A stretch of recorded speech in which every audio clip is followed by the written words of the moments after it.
Hello, everybody. This is Editor Joseph from Feature Please, putting a little note in front of the episode for a little bit of context, given some strange historical confluences that have occurred. I'm recording this on September 10th, 2025, day before the episode comes out. An episode where we review Past Tense Part 2, DS9 episode that takes place in 2024, has to do with political violence.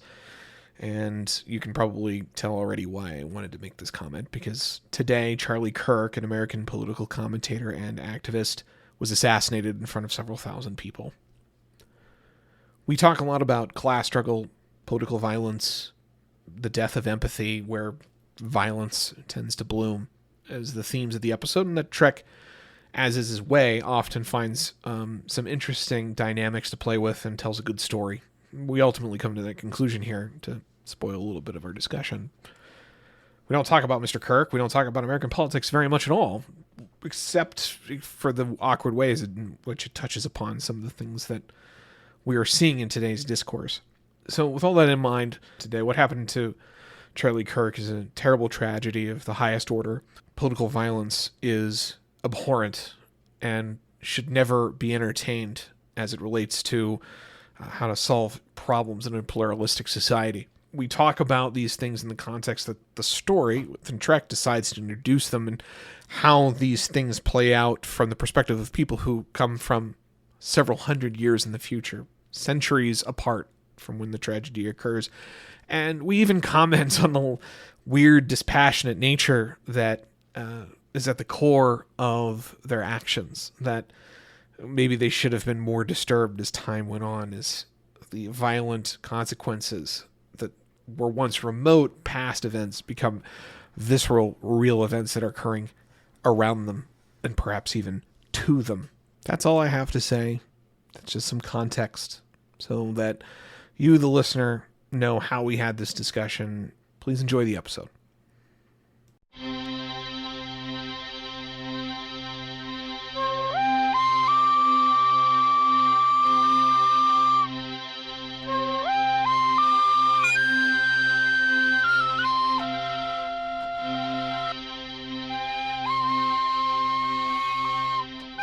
If Hollywood has one enduring trope, it is that when a character means business, they should rack a shotgun. Here on Feature Please.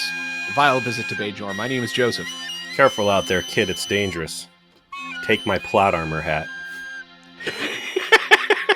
It's dangerous to go alone. Take this. Yeah. I'm your co-host, Peter. Peter, what episode of Star Trek did we watch this week? Season 3, Episode 12.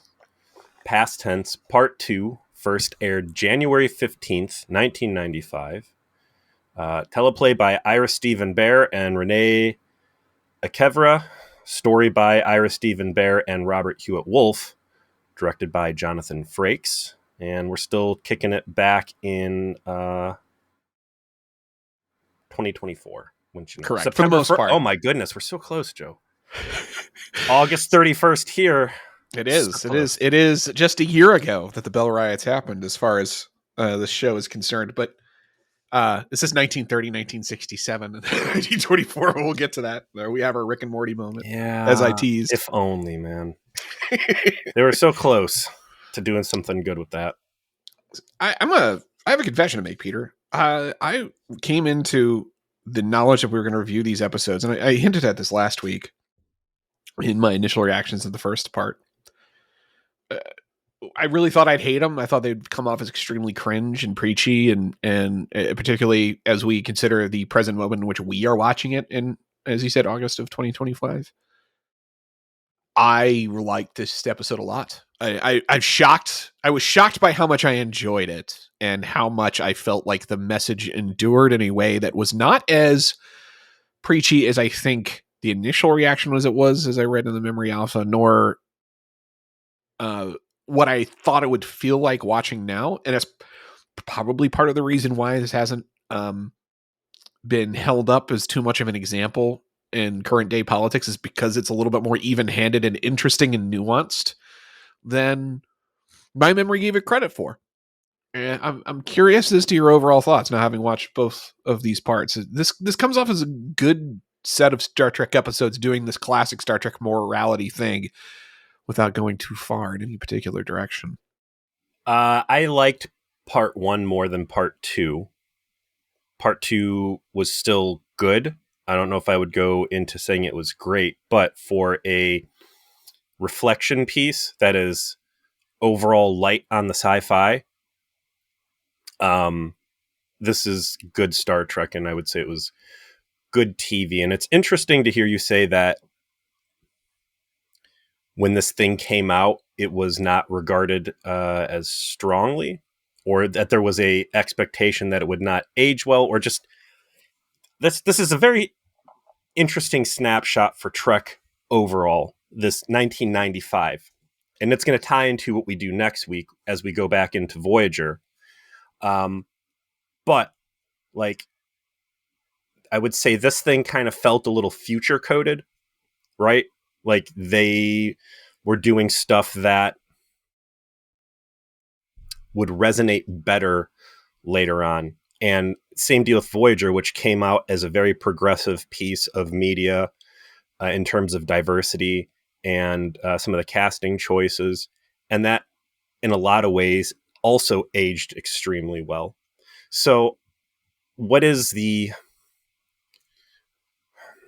vibe in the writer's room that was allowing these guys to build media and kind of make stuff for the future that would age so well? And I think it's because they stayed away from politics except on the level of humanity. I'll find maybe a better way of phrasing that as we talk about it. But to your point, it's like, why does this come? I liked part two more than part one, but I think our overall thoughts are relatively the same. I think I enjoyed part two more just because you got more of the interplay between what we'll call the key characters, Cisco and Bashir, and then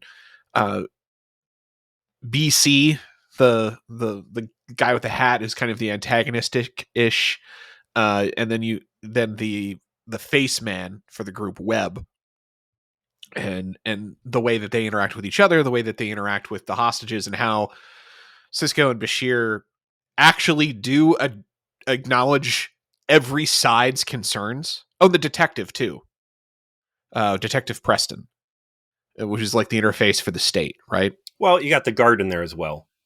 But yeah, so you have the guard. You're right. So you've got the guard, you've got the guard, the social worker, kind of all of the hostages, but the older guard in particular kind of takes center stage.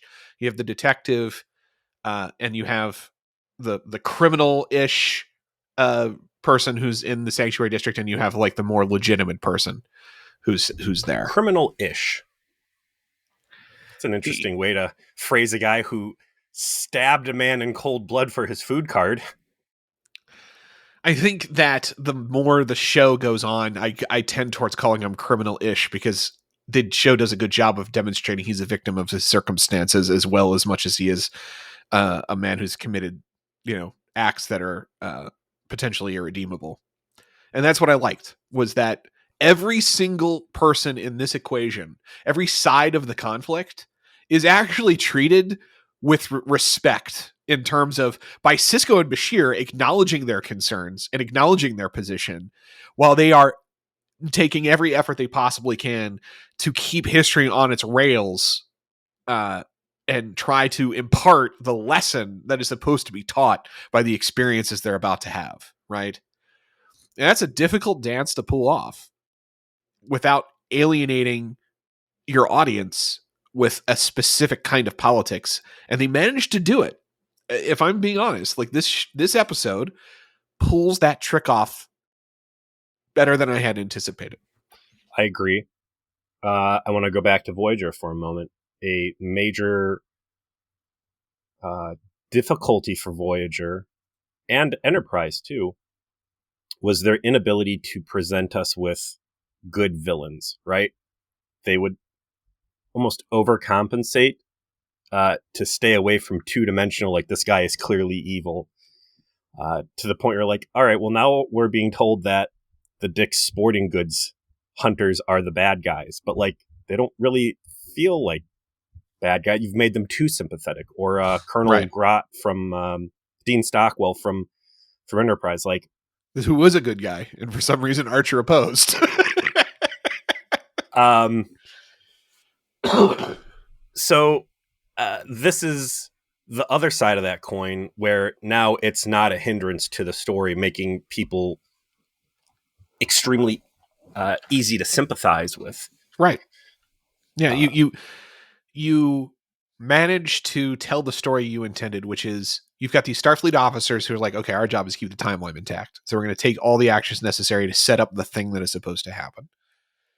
And they know the future, and you see that in how they interact with everybody and how they are trying to tell each other individual person who's going to emerge from this the thing that they need to know, whether it's the detective or whether it's the different hostages, and even attempting in their own way to, because they don't necessarily know BC or Webb's fates, to do the same for them, right? They manage this because they stay away from like the politics of race or nationality or religion, the things that are like really uh, hot, really difficult to parse in a fashion that you would be able to do this, and just kind of make it a class opportunity question, which is more universalized, right? Like anybody can be subject to a class issue, regardless of your specific racial identity or national origin or religion or whatever. and anybody in the United States and anybody in the rest of the world. So you really are making media that's suitable for a global Everybody. audience. Yeah. Yeah. And it is in America, but they, like we talked about in part one, they make sure you know as part of the story, this is something that's happening everywhere. It's gone under different names if you're in France, if you're versus the United States, but this class distinction issue is universal, and also the non specific nature of the people who are the haves and the have nots is emphasized by the fact that, you know, both the rich and the poor are well represented across genders and races and everything, right? Gabriel Bell being a black man is not really part of the story, except for the part that is also what happens to be what Cisco is, and therefore he embodies the role, right? By coincidence rather than by that specific set of identities mattering to the story at all. They just don't, actually. And I think that's what helps. That's what makes it so I can watch it in 2025 and say, like, actually, I kind of think this episode has a bit of a point where it's saying, you know, the state has a point about needing to enforce order. The people have a point about the fact that they're being mistreated and oppressed for no other reason than the fact that they don't have the resources other people have and the opportunity that other people have, and that's not just. And that the people who oppose the violent force have a point to say, like, we can't change that. Change is slow. Like the detective said, like, these are good offers I'm giving you. This is acknowledgement of your concerns. So what part of this do you think ends with everything you want being given to you all at once?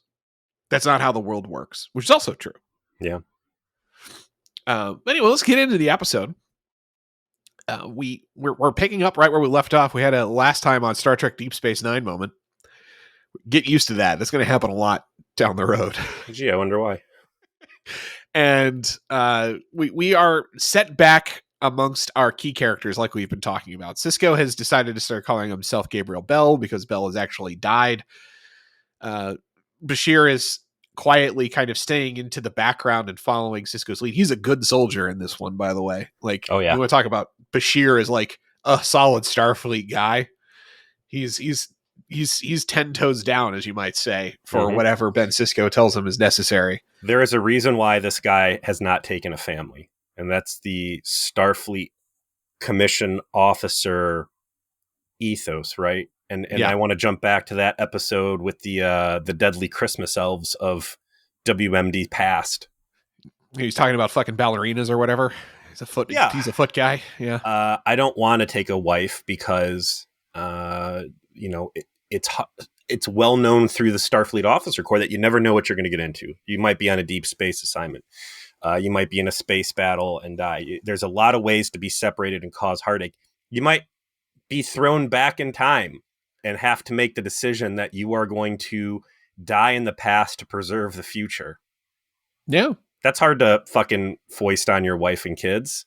That might be something you're called on to do. So yeah, like he's living the lifestyle and he's taking advantage of all of this career track perks.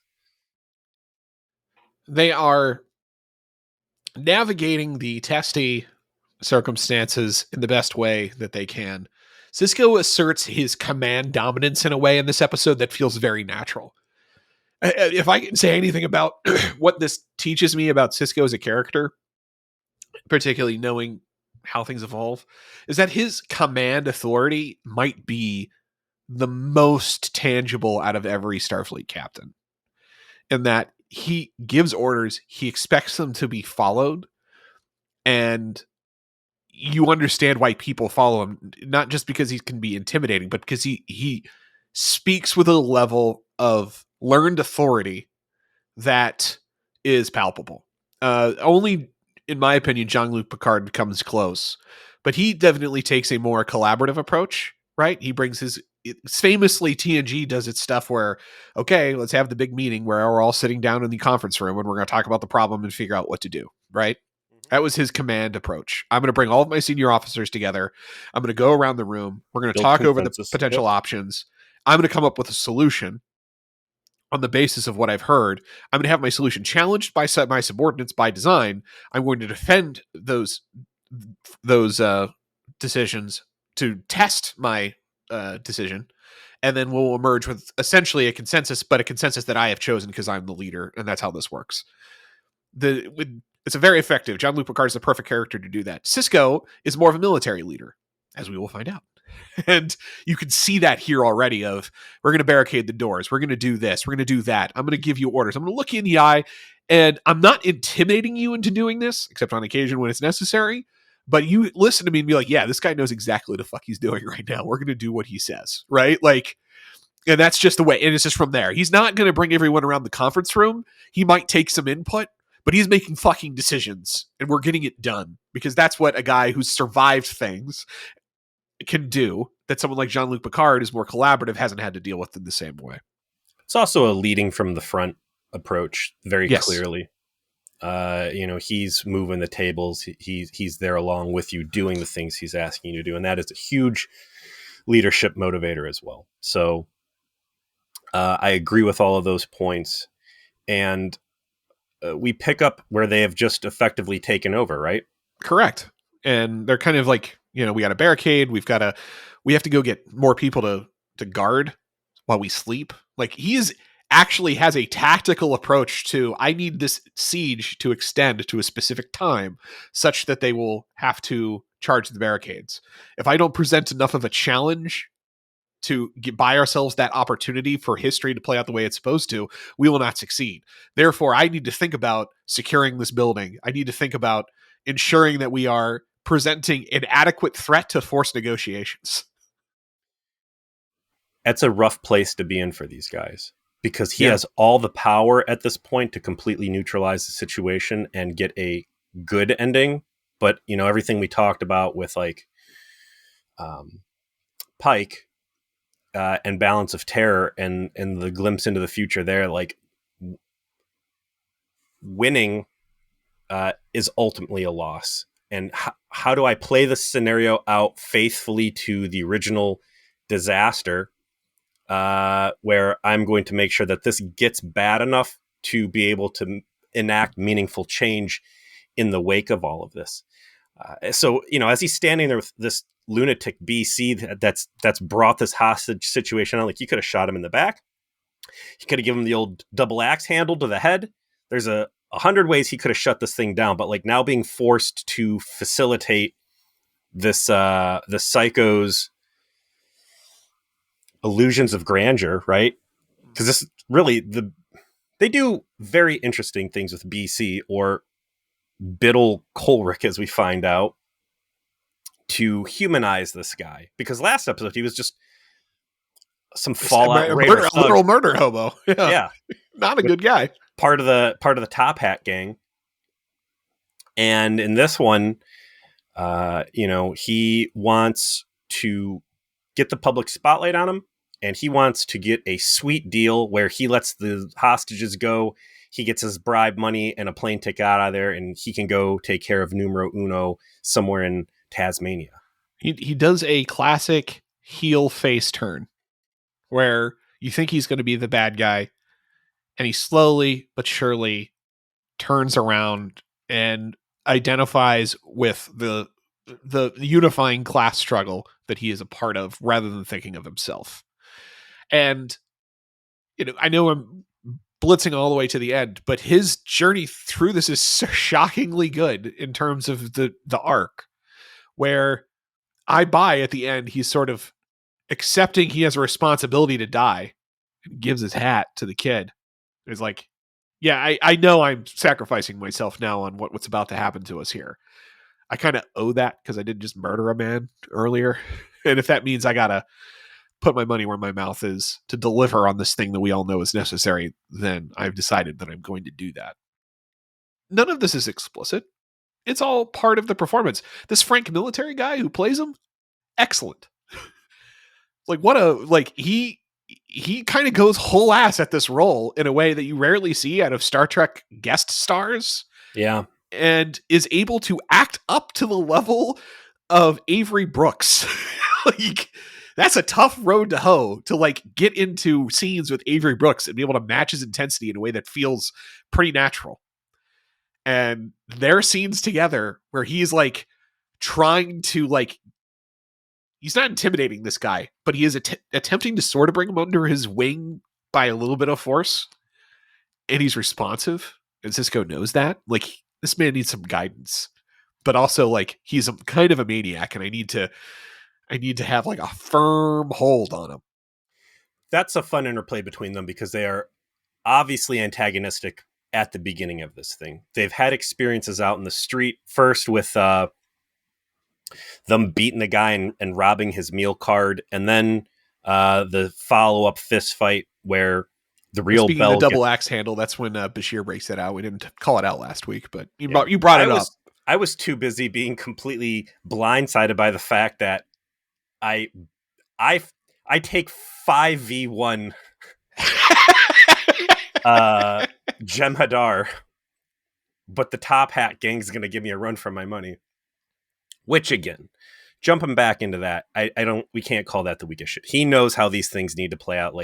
Had he just been one punch manning everybody in San Francisco, he has no idea what changes the timeline would occur. Go to that scene from Back to the Future with the chalkboard, and he could just break that thing over his leg.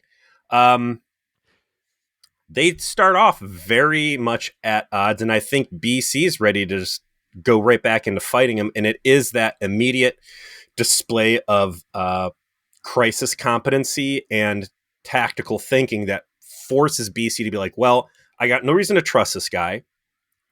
We have already had beef, and he watched me kill a man in cold blood, so he should not like me at all. But he's here, he's offering help, and I don't have a better suggestion in this moment. So he's kind of forced along with the current because it's facilitating what he wants, even if he can't understand why the other guy is going along with it. Yeah, and Sisko manages to give off this aura of command and implied ability to back up his words that is carried forward in a way where BC is like, I'm not going to try my luck with this guy. And because he just gets that vibe, he starts to listen to him instead. Right, because I'm not going to try my luck with this guy because I think he will kill me if I push this too far. And also, he's giving me what I want. And that's such an interesting point, any sort of negotiation where you don't like somebody, but they're playing along with your agenda, and it really just binds your hands like, fuck. And when that goes on long enough, that's when you can start co-opting them. And the BC character ultimately, I think, represents the audience because he's the one that catches the most. BC and old patrolman. Oh, old patrolman. Yeah. I forget his name. Those are the two roughest corners in the room, and they get the most amount of, I don't want to say lecturing, but education.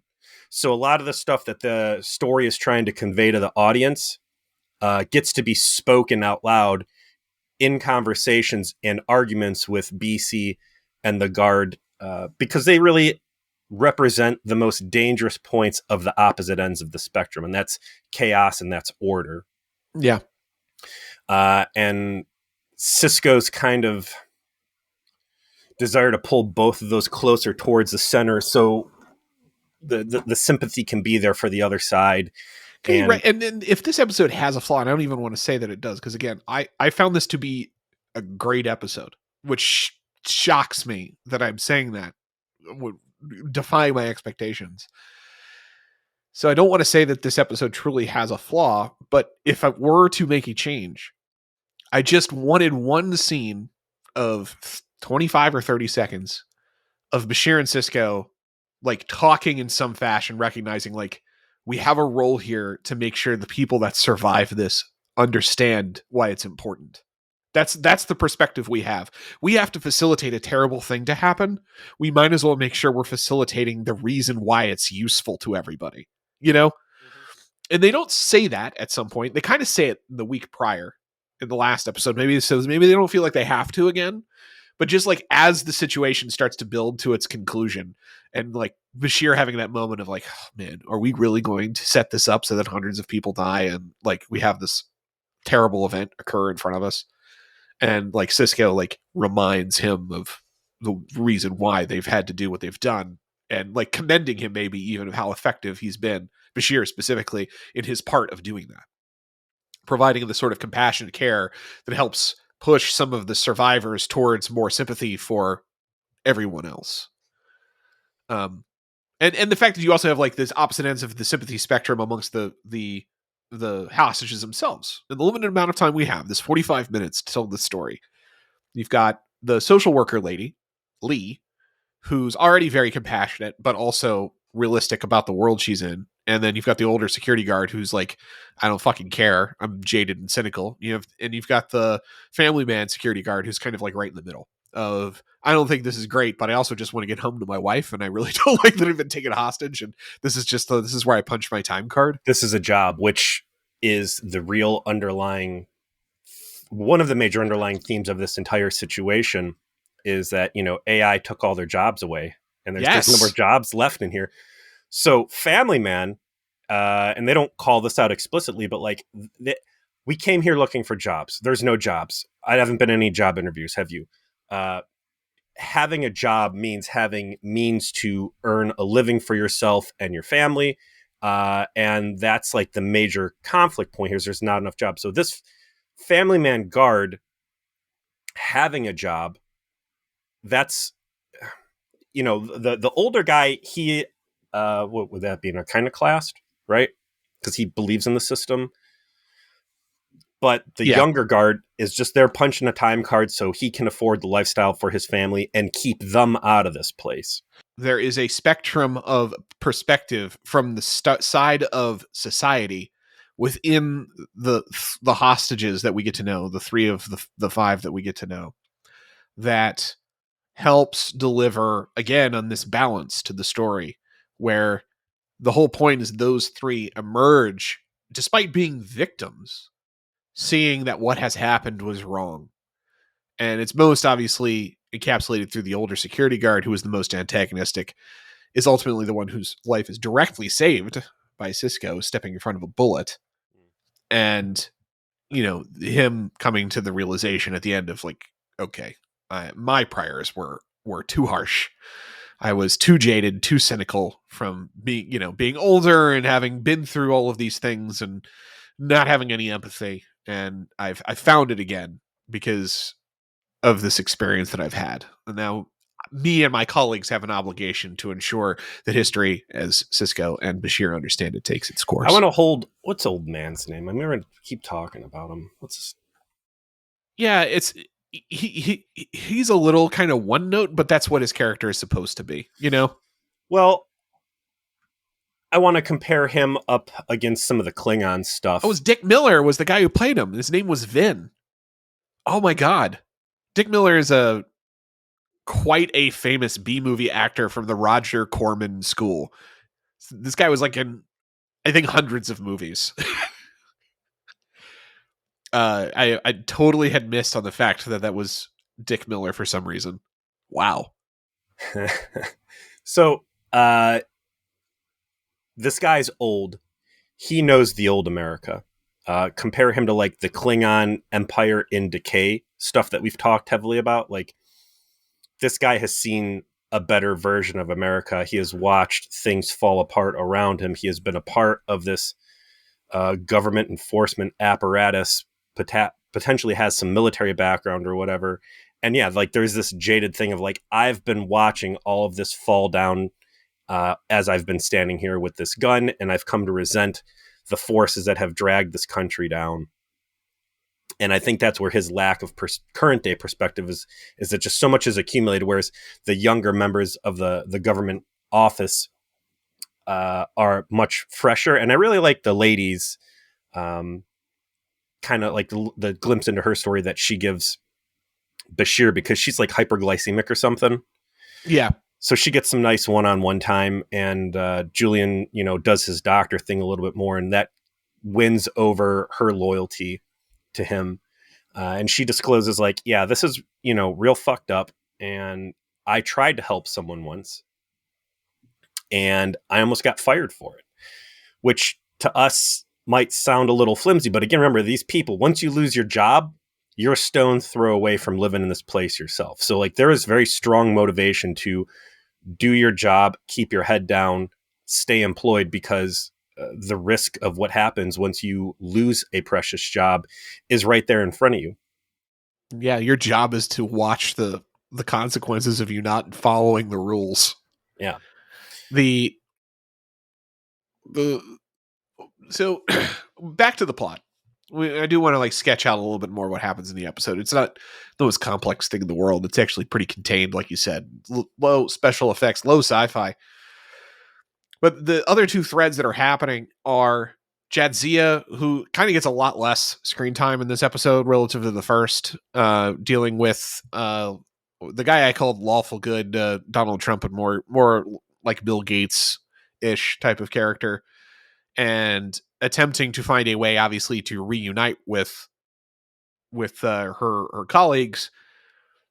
And this Chris Brenner character has to be kind of talked into a little bit to play a little fast and loose with the rules to be of assistance, but is ultimately, because he's lawful good, kind of turns around to Jadzia's arguments without too much fanfare, right? Well, like, they kind of decide like, we're not going to go too deep with this. We're just going to decide this guy's a good enough guy that he's can talk into some empathy. They laid the foundation for that in part one. He talks about how he had his whole arm tattoo, and this guy, used to be punk rock, rebel, whatever, before he sold out. So reconnecting him with his compassion, I think, was already baked in pretty well.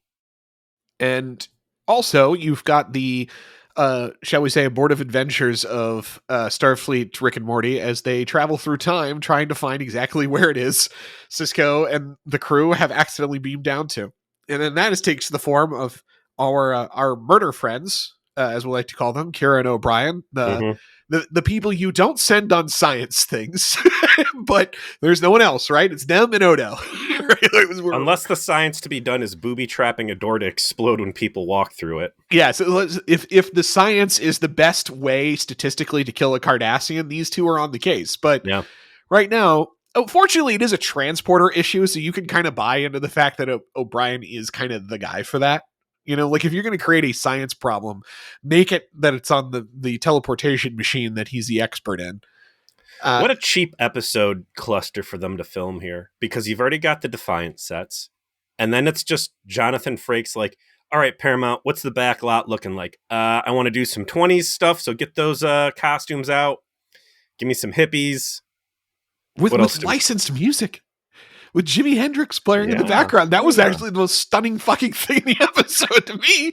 Was I remember obviously from when I teased it last week that they beam into different time periods. I forgot when they beamed into 1960s that they had Jimi Hendrix blaring very clearly in the foreground for many seconds. Like not like some doofy cover that sounds like it. No, actual Jimi Hendrix. Like they paid for it. That's probably the most expensive line item for this fucking episode. The science of this, because they got 10 transporter shots. Obviously, you want to focus on this thing to be the social commentary piece, right? Sure. Yeah, this you use this actually as a bit of a tension break, and it works in that way. Of like, it's otherwise a pretty intense episode, so you want to have some moments of lightness, levity, because that's how you're able to like keep your audience from having too much tension build up.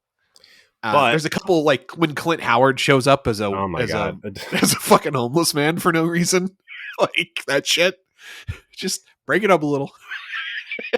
was that Frakes getting him in somehow? Like, don't worry, Clint, I got your back. Maybe, although he's shown up in like Strange New Worlds, like he still gets work. Frakes is involved in that too. That's true. You could have done a lot of cool stuff with this time traveling bit, and you get just the most superficial expressions of that, as budgeted as cheap as possible. But so they got 10 shots to go back and try and track down where in time these guys are, and it's based on the concentration of the chronoton, so it's a bit of like an inexact science. They really only have their best guesses based on the assumed variable, but there's no certainty. At one point, they appear to transport too far into the future, past when the bell rang, like past September of 2024. 2045, which from the sound of it was like post-apocalyptic. They went down and it was like fucking Fallout down there, and O'Brien was like, boy howdy, it was never that rough. That's not great. Very shades of the 37s. They're like, show me it, man. Come on. Like, that's the one I want to see. Take this thing wildly off the rails and turn the B plot into the A plot. Now, we find the what if Terminators took over plot line. I've murdered a lot of Cardassians in my day, and even that gave me PTSD. Like, come on. So they beam down, though. I mean, they should have been lost in space at that point, right? They're outside of the chromaton particle wall that was protecting Defiant in its temporal bubble from the rest of the world. Shrug. I'm not saying it's something to nail into, but I'm saying like that should have been a real risk there. That would have been interesting. Like if we go too far, we will become a part of this and lost. The whole time travel element here is extremely flimsy and ramroddy. And this is one of those examples where I can just say, I understand why you're doing this, because the story you're telling is worth the ticket of suspension of disbelief that I'm having to pay for this thing. So they do enough to make it work, and that's fine. I would have loved to see some more out of such a unique opportunity for these guys to just pop into the craziest moments and some real what the fuck stuff, especially as they overshoot their mark and see what exactly this alternate history looks like. Oh yeah. In a perfect world where they have infinite money, I think I completely agree. Although I will say, like, there is a basic logic flaw in that they didn't bracket their outcomes by like, all right, what's the range of outcomes? All right, let's take one of the ones on the far extreme on both sides and try to like pin down where time changed, right? Because all right, let's try 2045. Okay, so it happened before then, right? So anything that's after that is off the table.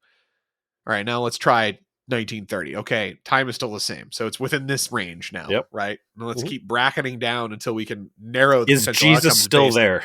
Yeah, like there was a little lack of thought when it came to like that approach, and then also I have to admit, like it does strain a bit of credulity that these and they're all enlightened space people, but they're very nonchalant about the fact that time is broken and that they have a one last desperate chance to fix it. They're like, O'Brien's like, well, this is my last best guess. I guess we'll try this one, and then otherwise we're fucked, I suppose.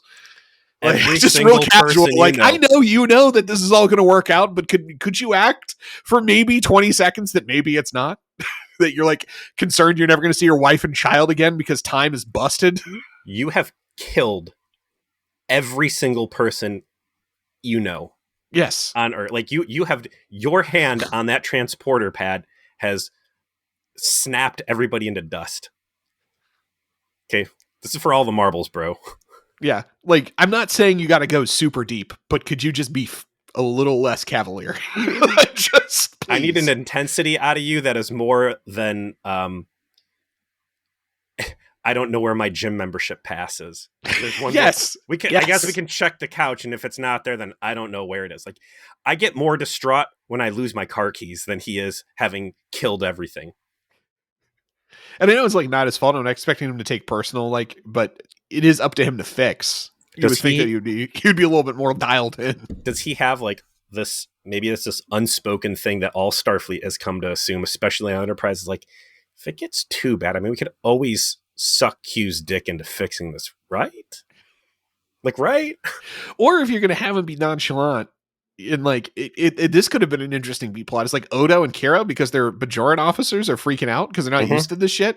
And he's like, I served on the Enterprise for 6 years. Trust me. We're going to solve it. It's going to be fine. Like, I have dealt with worse. I have seen worse. Major, we can do this. Like, and that's the reason why he's not like concerned, is because the last second save is what the Enterprise crew does, and that's what I did. So fuck it. I'm taking some of that flagship energy with me for a change. If it's not a warp core breach, it's not a big deal. Yeah. Just chill. We got it. It's a transporter problem. This is why I do. Yeah. We got it. Right. I know you think you're concerned because time is broken. We're fixing it. It's okay. Eventually, they'll make contact with Jadzia. And that happens. Kind of happens right at the end. It's after Jadzia sneaks in through the sewers and like makes contact with Bashir and Sisko.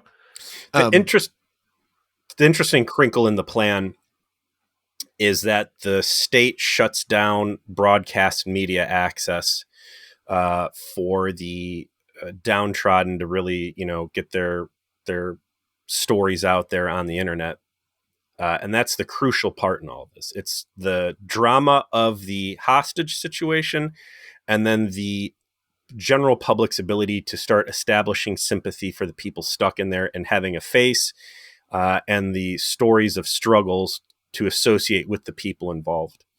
And by them locking down the internet out of this government building, it cuts all that out. I figured that Jadzia was going to get closer involved and hack her way past all the firewall or the lockouts that they had. Having her turn back to get this Chris Brenner guy involved, I thought was a nice way to A, resolve that situation, and B, continue to pull other people outside in, because he represents this upper class. It was good. And also the fact that they had a plot issue that they had resolved that he was perfect to solve, right? Like, they figured out like, it seems that Gabriel Bell might have actually been really good with computers, and he probably managed to rehack their way back into the internet. And we don't know how to do that. How do we solve for this? Like, how do we fix that? And Jadzia showing up in the opportune time that she does to be like, actually, that's when I can fucking square away for you, boss. Don't worry. But before any of that, I really liked the conversation actually that the three of them have. Right, there was a bit of comedy break with BC hitting on Jadzia, and then finding out that she's not available. But they talk amongst themselves and have like the serious Starfleet officer conversation that hasn't really happened, to say, what's the plan? Plan is we're going to get the fuck out. But specifically, it's going to be you, Jadzia, have to leave because you're an alien. And if you stay here, someone someday will find out, and we can't have that. But B, like, if I got to die here, I'm going to die here. Right. And if I don't, I'll join you. But if I do, then it was worth it for me to fix time. Right. That's just on the table. Not planning necessarily to get killed. I'm not exactly sure I'm going to solve that problem, but it's definitely one of the things I'm considering doing in order to solve for this. I don't plan on it, but it might happen. And you two are to leave without me. And in a very expertly crafted way, Bashir like acknowledges, says, the first time I've heard it all episode, he says, sir, right? Because now it's just the three of them talking. Sure. And he's like, I completely understand your logic as it relates to Jadzia having to leave. There is a solid scientific reason for that. But I am in this with you to the end. So I'm not leaving without solving the problem, And Sisko quietly accepts that Bashir is standing up like a true man should. And it's like, oh yeah, you can be ride or die with me. You've earned it. Let's go. I trust you. When was Cold Creek? Carbon Creek. Carbon Creek? That would had to have taken place in like the 50s or 60s. Based on the dress, if I recall. Are the Vulcans still on Earth then? That the one that's T'Pol's great grandmother or whatever? Would have to have been. Yeah, she'd still be. Well, that'd be like 80 or 90 years. Yeah, she's probably still alive. Vulcans live a couple hundred years. I forget when they got picked back up. Or did she She stayed. So they got picked back up pretty quick, all things considered. They weren't there that long. It was Paul's great grandmother was the one who just decided to remain. There was another guy that decided to stay back. It was back the guy. Yeah. It was the guy who remained. To Paul's great grandmother left. She just like sold Velcro in order to pay for the kids' college education. That's right. What happened. So yeah, the guy remained for decades. Be fun to see a timeline of Earth and like where the time travel events were and who was where when and what the overlaps would have been. That's got to be out there somewhere, right? Yeah, someone's trying to square the circle. Absolutely. Nerds not try to figure that out? Of course they would. They're still trying to make Alpha Quadrant maps to this day. You better be careful, because when you do finally make a good Alpha Quadrant map, I'm pretty sure that is the limit configuration, and that is how you get the Cenobites. Like that is quite the nut to crack there. On that note, by the way, I think that the one from the Starfleet cartography book that's the most famous is probably just the one that we should accept as canon, because we're going to have a frame of reference when we start talking about the Dominion War. And because they don't do a good job of answering for this very specific question that they probably should have answered for, that map actually does a lot to help contextualize things, and it's a bit of retroactive continuity to use it, but I think that that's going to be what we have to do. Because I got into a whole discussion about this on the Discord and the No Peters thing, so I know you didn't see it, but about like trying to explain the context of the Cardassian Federation border wars based on that map, based on let's just apply a layer of normal like on Earth geopolitical logic to why this worked using Star Trek. Yeah, using the position of the Federation, using the position of the Cardassian, a great power versus a minor power, what the position of the Federation was at the time versus the Cardassians, what were their goals, how did this happen the way that it happened, what were the intended consequences, what were the unintended consequences. And I feel like that map actually does deliver on the piece that's necessary to make all of that work. So it's probably the best map. I'm down for that. Crazy old Clint Howard. Yeah, just kind of randomly showing up to, I don't know, like lurk behind Jadzia and you hope it all worked out. When I saw his kooky ass come climbing out of the slums, I was like, what are we? What is the ice cream man doing here? What is this? Dr. Giggle. No, he wasn't Dr. Giggles. Yeah, so he gets the leg up on her. And correct me if I'm wrong, but she engaged in batleth combat and fucked up a bunch of Rent-A-Cops in the albino episode, right? That is correct. But Clint Howard got her. Listen, it's the past. These are Starfleet officers. They know they can't put hands on anything. They could, that Clint Howard's homeless man could secretly become a genius later that solves cancer. No one knows. Butterfly effect. Can't do it. Quite the roll of the dice there. He takes her comm badge. Somehow she ends up being brought in as an additional hostage, I would assume, right? Correct. I think that moment, that interplay, like, wow, you've got friends from the outside willing to come and see you, that did a lot to, I think, warm BC up to the idea of like, maybe there's a good outcome for society in all of this, and maybe there is just a hurdle that we as a group need to get past. It also was like a moment where he's like finally settled into the idea that he's not in charge, because he doesn't like challenge Bashir or Cisco over it. They just kind of get to do what they want. And he's like, yeah, I guess that's what's happening at this point is I have surrendered the initiative to you. So also, this is your friend and she gets to leave. That's what's about to happen. The inclusion of Webb, because up to this point it was Ghosts and a couple other people that took the building over initially. Mm-hmm. And when they brought in Webb, and Webb brought the rest of the gimmies, as they're called, and these are the people that were there looking for jobs and, normal people that are just under rough circumstances. There's pushback. And that was the important part of all this, is involving the civilian element instead of just the criminal element. And Cisco was able to sell that on like, listen, as you said, we're going to need to sleep. We're going to need more manpower. And you know as well as I do that these fucking Raider ghosts that you're rolling with, we can't trust them.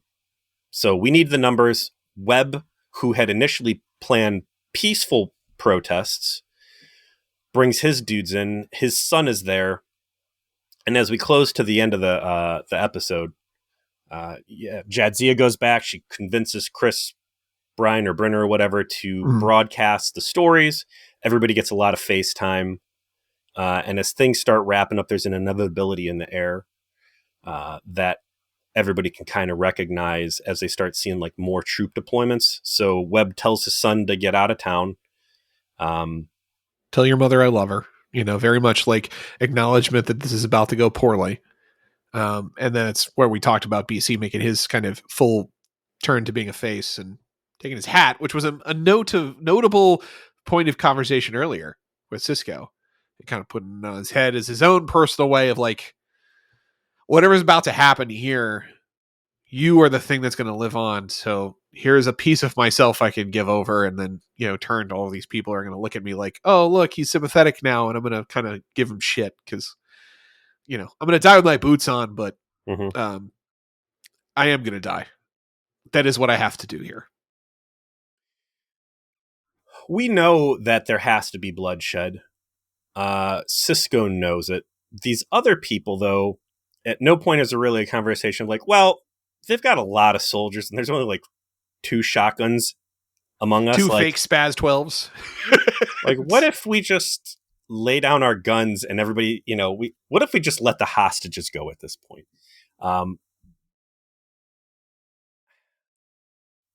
I could have gone for a conversation between Bashir and Cisco of just like, hey, we've gotten the message out. Do we have to let these guys go forward with this slaughter? Is what I was talking about earlier. This is if it's missing anything, it's an acknowledgement that the violence is necessary too. Like, they imply it's necessary through a lot of the dialogue, particularly with the detective, who we haven't talked a lot about, of like, this is coming from a place that's real and visceral and has to be dealt with. And in a way, they have to die to prove how serious the problem is. Like, we have to be willing to commit to violence ourselves and to die in committing that violence. Otherwise, we are not fully communicating the level of desperation. If we're willing to give up, how bad could it possibly be? Right? Mm-hmm. That had to be something that maybe needed to be said to fully communicate. I think they do a good enough job that they didn't have to, but it would have helped if they had spelled it out just a touch. Because again, when Webb tells his son to leave and BC gives his hat away, like, you guys know this is going to get bad. What is your victory condition? Because again, you've already gotten your message out. People are paying attention. The only person who knows that this must happen is Cisco. Everybody else in the room, I think, should kind of be like, all right, this has gone on long enough. Let's stop. But instead, everybody, racks their shotgun and gets ready to hunker down, even though they don't. Do they shoot the guards? I think BC one of the guards does. gets shot. BC shoots one of the guards, yeah. And Webb tries to shoot one of the guards and gets wasted. Poor Webb. That was a foolish move. In the shootout, though, old man Vin pops out, fully uniformed in his Ghostbuster outfit still. And one of the attack soldiers goes to shoot him, but Cisco jumps in the way and takes the bullet for him. So Bell's name is out there prominently. Webb gets dropped. BC gets dropped. It's tragic. I thought that was a punchy scene too, right? Like, you had good sympathy for these guys, especially Webb. Yeah. So watching him die was not, the typical Star Trek guest actor write-off. And all of this cracks the hardest nut, and that is Vin, who is finally forced to realize, like, this is real fucked up. I am part of a problem. Society needs to take culpability. And in some really sloppy police work, right? Here's this major hostage point. The attack force comes in, they kill everybody, and then they're like, oh, hey, hostages, what, you want to clock back in and you want to handle cleanup here? Okay, goodbye. I know you've it is like what do we do to solve this? I don't know. Just have Dick Miller convince him it's a good idea. Fine. Hey, I've been tied up in a copy room for the past 30 hours, but yeah, I'll handle all this. You guys take off. Thanks. Oh, one note that was in the memory alpha that I thought was funny. Maybe it was coincidence. Maybe it was on purpose. So they were talking baseball at one point as part of like Cisco kind of like bonding a little bit with the hostages. Mm-hmm. And because of course he knows everything about baseball, so he can actually talk about it. And they bring up the London Kings and Buck Bukai, the chubby Asian guy who's the best baseball player of all time that we met. Yeah, Rumpelstiltskin's old friend. Correct. The one where the baseball that Cisco has for the rest of the fucking show comes from. Yeah. The London Kings and Buck Bukai was first mentioned in The Big Goodbye TNG episode, which was the first Star Trek appearance Dick Miller made. Ooh. Yeah. I don't know if like Ron Moore just knew that shit and decided like get this reference in there. There's like 10 people who will get it, but it is for them. Or if it was just a strange galactic coincidence. I'm going to choose it's the former because that's pretty slick, right? Yeah. Like go back into Dick Miller's Star Trek catalog. Okay, he was in the period piece fun holodeck episode we did in season 1. And they talked about these things that have maintained continuity since the London Kings and Buck Bokai. But let's bring it back up. let's square the circle. This is probably the last time he's going to be on Star Trek, so fuck it. Is this the last time he's on Star Trek?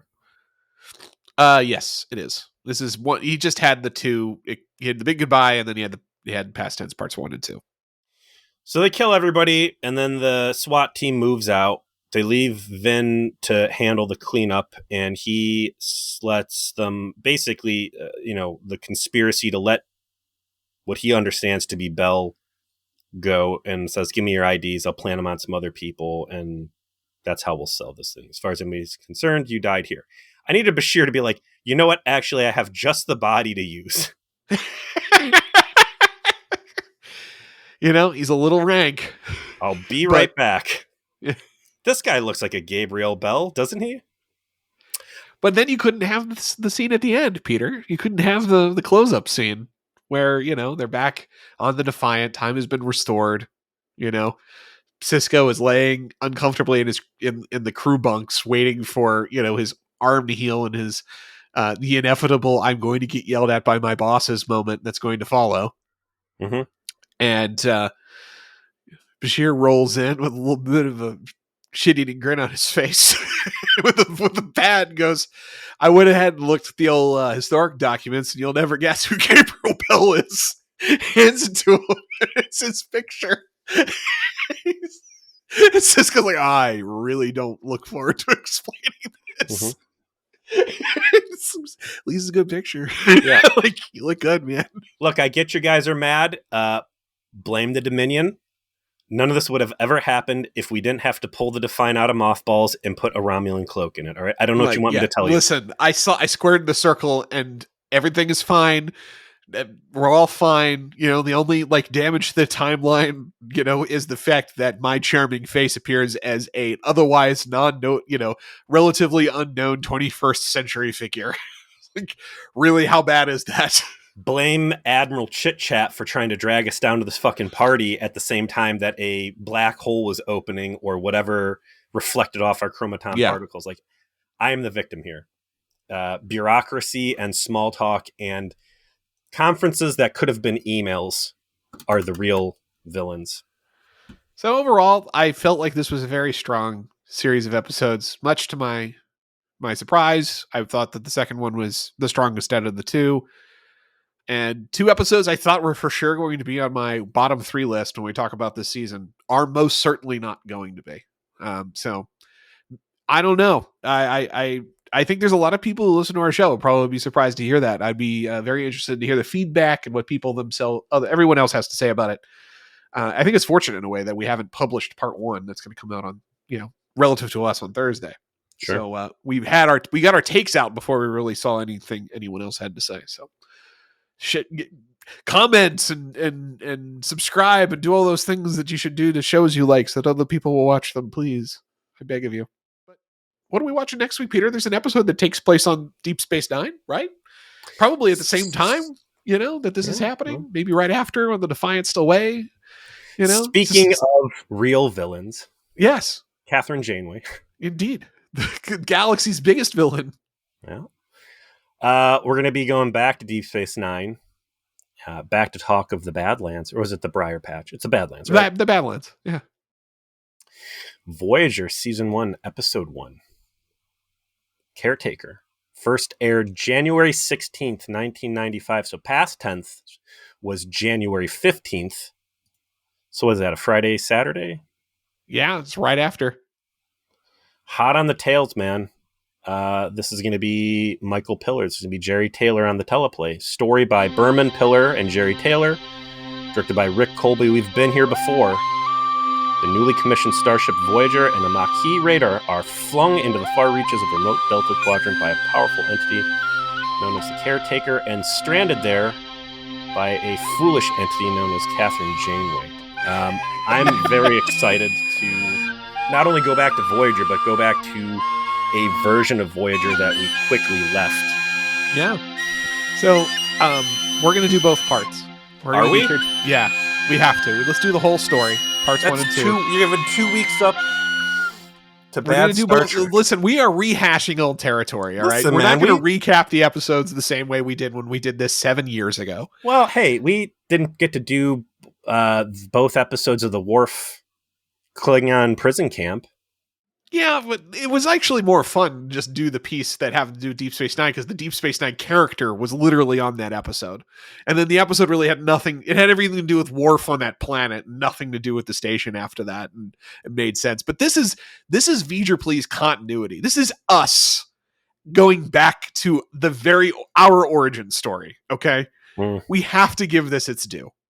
We have to do both parts. Let me see if I can get my daughter to shit on my foot again.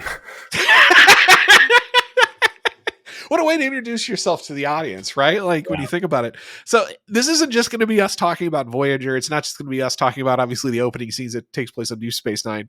This is going to be the most meta episode of this fucking podcast any of you have ever heard.